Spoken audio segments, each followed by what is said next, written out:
like brothers with all the miles and time we spent together. Yeah, we've seen it all. We've both seen changes in our time, busted dreams and detour signs. We keep rolling on. Hey there, fellow wanderers, and welcome back to the Wandering Gypsy RV Life Podcast, where the coffee's hot, the road is long, and the stories are always real. I'm your host, Stan Cromlish, coming to you from the co-pilot seat of my trusty Tiffin Allegro Open Road 34 PA Birdie B with Rosie faithfully in tow. Today's episode is one I've been looking forward to for a while. We've got a very special guest joining me on the show, Mr. Dalton Herring. Now, Dalton may only be 10 years old, but don't let that fool you. He's got a heart full of adventure and a deep love for fishing that rivals folks 3 times his age. We're talking all things RV life and fishing today. And I've got the honor of teaching Dalton how to fly fish for the very first time. And not just with any old fly rod. This one's got soul. It's the same fly rod that I learned to fly fish on myself. My grandmother, Bagaw, gave it to me almost 45 years ago. That rod's been part of some of my favorite memories on the water. And I can't wait to pass along what I've learned to this next generation of outdoor soul seekers. So whether you're parked under the pines, rolling down the highway, or just dreaming of your next cast, settle in, because today we're following Brother Highway to a place where the fish always bite, the stories flow, and the GPS can't quite show you how good it feels to be out here, living the RV life. Let's get into it. Welcome, Dalton. Happy to have you today. Tell us a little bit about yourself and what drew you to fishing years ago. Because I know for the past 2 years I've known you, and that's all you do is fish. Well, I just enjoy it, and it's pretty fun, actually. For those who do not fish, y'all really need to try it out, because fishing with Stan has been really fun, and fishing by myself's also been really fun. I have fished with pretty much everybody out here in the RVs. So where are we today, Dalton? We are at Kickback Ranch Event Center. So we're at Kickback Ranch and Event Center in Raymer, Alabama. Kickback Ranch, if you didn't know, has 5 farm ponds, and all 5 of them have fish in them. And one of my favorite things to do after work is to grab my fly rod and go fish one of the ponds. Dalton, tell me a little bit about why you want to fly fish and learn to tie flies. I want to fly fish and learn how to make flies and tie flies because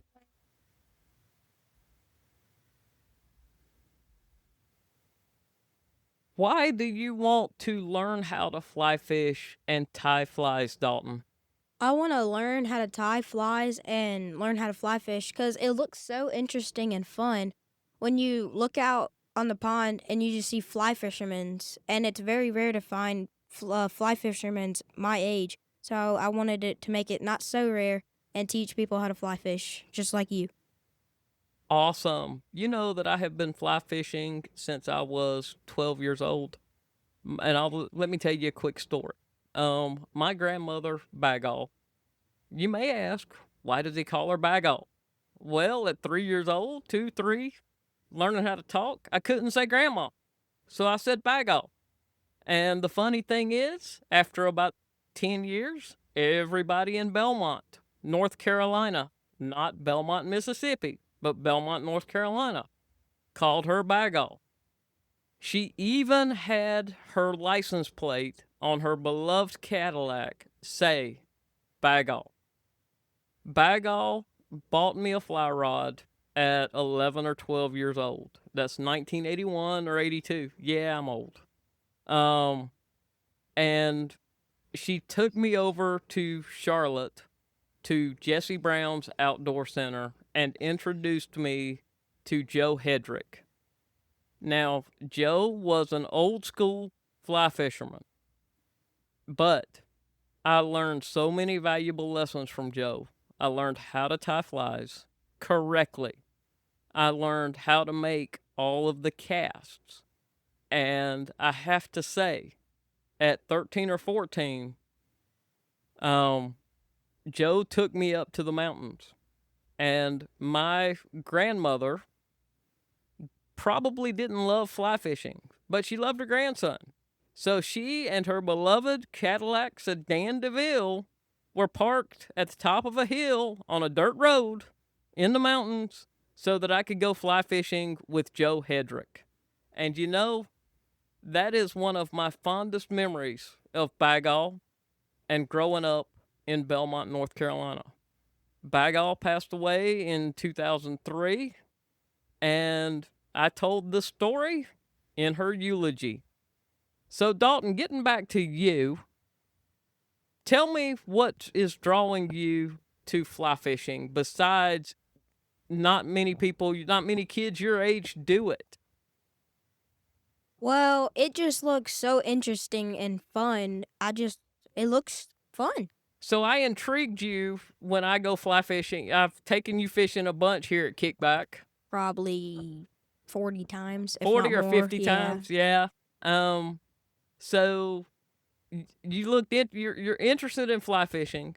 You know, we had our first time on Sunday, and I gave you a hard time for being 3 o'clock to 6 o'clock. to 9 o'clock to 3 o'clock.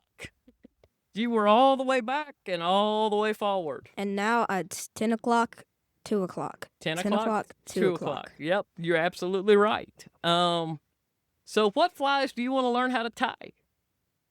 Well, I want to learn how to tie a cricket, Okay. and I want to learn how to tie it. I don't know what they're called, but it's literally like a fly.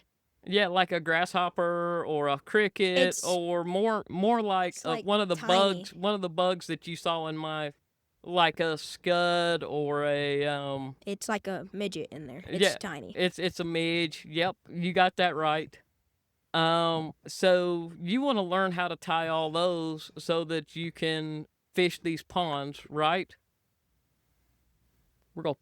So what else do you want to learn? Do you want to go trout fishing at some point? I would love to go trout fishing. I really want to.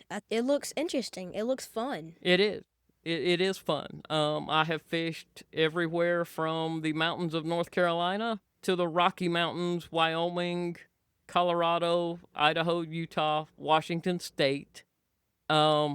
It is fun, especially when you get one of those big mountain trout on the line. And it's pulling and fighting like crazy. Yes, And it runs you out of fly line. been there, done that. So what other fishing do you do, Dalton? I do bait caster fishing, bass fishing with bait caster. I fish with braided line when I do that, though. You do? Why? Well, it's so much. I don't know how to explain. It's so much stronger than regular line. It's pretty much like sewing. So it's like sewing thread. Yeah, it's pretty much like sewing thread. And Wow. it's strong. You have to burn it to get it off the hook, literally. Okay. Why don't you use 10 or 12 pound test monofilament? I do not use that because if I hook something big, it snaps. Well, that tells me that you don't know how to play a fish. I'm picking on you here, Dalton, but you know. Well, and I catfish with my bait caster sometimes. Okay, So well, that's- catfishing I can see braided line, but bass fishing? That's overkill, dude. most of the time when I'm bass fishing, I'm fishing with either braided line, like I said, or 20-pound test line. Okay, 20-pound test. It's strong. It's my mom. She catfishes like crazy. Okay, so for me and for fly fishing, I would use 12-pound test. you know what? I use 2-pound test. You use 2-pound test? Yes, I use 5X, 6X, 7X tippet, Well, most people don't know what tippet is. Tippet is the line from the fly line. Is the line from the fly line all the way to the fly. And out west, we use 3X, which is 7 or 8 pound test. So yeah, I use 2 pound test line when I'm fishing for brim in the ponds here at Kickback. Yeah, I can see that. What was it? Probably Tuesday, Monday. Not this week, but last week. I caught a 3-pound bass out of the pond, literally next to Stan's RV. It is right down the hill, And it's the smallest pond here. and nobody ever fishes it. Why am I telling you this? I do not know, but this is my secret. And it's the small, and you have to admit, Dalton, it's the smallest pond here. It is the smallest pond here, but nobody fishes it because of the way it looks. Do not judge a book by its cover. No, and you don't judge a stream by the bend. You've got to, you've got to study these fish. You've got to study the patterns. I was fishing early summer out on the North Platte River with a friend of mine, Rowdy, and our guide, Brian Hilbert. Now, what I can say about Brian is this. He studies rivers. He studies hatches. He actually studies what the fish eat. And then he can match his fly to what the fish are currently eating that day. Well, I need to get hooked up with him, Stan. Well, he's in Colorado. Well, I'm going to Colorado. See y'all. Okay, well, I think you got to talk your mom into taking a trip to Colorado. Yeah, that'd be a long talk. That'd be a long talk. I don't foresee that happening anywhere in the near future, bud. Yeah, I'd have to be 18 or older to get that trip in. Well, no, you just got to talk her into driving out there. Or me be able to drive, and Well, that's 5 or 6 years away, dude. not that long. I'm 11, turning. You're turning 11. Yep. You're older than me. Yeah, that's not true. So, do you think you will do the RV life when you get a little older? Most likely, no. Why not? I want no offense, Stan, but I want a structured house. Why do you want a structured house? I want a structured house in Colorado or Wyoming. Okay. Well, I mean, I've got a semi-structured house that can go to Colorado and Wyoming. Well, you think about it, I'll just buy a regular RV to tow with me whenever I go trips. That would be perfect. Yeah, 'cause I don't know about driving an RV around everywhere I go. Well, I got Rosie. Well, yeah, but I don't think my truck would be small enough to fit on the back of a RV like this. What are you? So am I hearing you say you're gonna get a big Ram dually? I am getting a dually. Yes, I am getting a solid white dually. Ford? Shepherd? I am getting a Ford flatbed dually with a toolbox, a winch, and off-roading lights. Why do you need all of that? Why do I need? Are you gonna rodeo too? Most likely, yes, because So I you- rodeo too. So you're Yeah. gonna be pulling a horse trailer? Most likely, and that'd be the best truck. And I might have a regular little Chevy farm truck around. Okay. And have you already bought your land? I am only 10, Stan. I have not bought my land Well, you talk like you already know what you 'Cause- want to do. because I know where I want to go to college, and I know where I'm going. Where are you going to college? I'm going to Alabama University. I want a full-ride scholarship to play baseball for them, actually. To play baseball. So, did I hear that you went to a championship game this year? I went to state championships, actually. And how did y'all do at the state championships? We placed 5th or 4th. I'm pretty sure we eliminated 2 teams. So, yeah, we didn't do too bad. We got a medal and a thing that sits on your wall. Good. So, you want to play baseball? Do you want to play baseball professionally? Yeah, but it's a lot of work, so I might die down on that decision Well, when I get older. But if I get the offer to do it, I'm doing it. hey, That's big time money right there. That could be big time money, man. Yeah. So for me, as you know, I like chasing the highway. I like going to fishing spots. I live the wandering gypsy RV life. Well, I would travel a lot too to go fishing and stuff. Okay. You can always take a horse and pack your That fishing is gear so on the true horse. because you can go out and fish off of a horse. Actually, I've done it. You're crazy. I'm not crazy. I'm smart. That is true. That's true. I've had straight A's since kindergarten. Straight A's since. Straight A's. No B's, no C's, no D's, no F's. Well, I heard you confess to me earlier. I use ChatGPT on like the 7th grade homework that I get because I do like really hard homework sometimes. So, if I'm hearing this correctly, and this could be going on the podcast, if I'm hearing this correctly, you cheat with ChatGPT. I didn't even know what ChatGPT was in kindergarten until like 4th grade. I didn't even know what that was. That wasn't even a thing until 4th grade. Okay, and you're in 7th grade? I'm in 5th grade actually, and I do 7th grade homework. You're in 5th grade and do 7th grade homework. I am that smart. I didn't realize that. I give you a hard time every day. You come every afternoon to go fishing. You knock on my door and we go fishing. Yep. Well, Dalton, anything you want to say to the Wandering Gypsy RV Life followers today? Stay fishing. Stay fishing.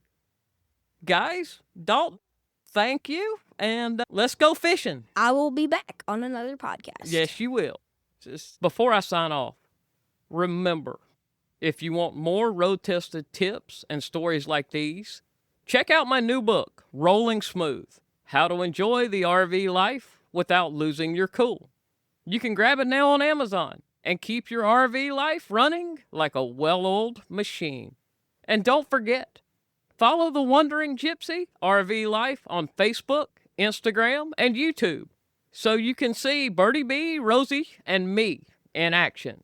Until next time, keep the coffee hot, the wheels rolling, and your heart open to the stops you didn't plan. Because sometimes those are the ones that make the trip. And remember, not all who wander are lost. Brother Highway, we've seen it all. Through the wind and the rain and the snowfall. And no matter how far out I roam, I need you, brother, to get me home.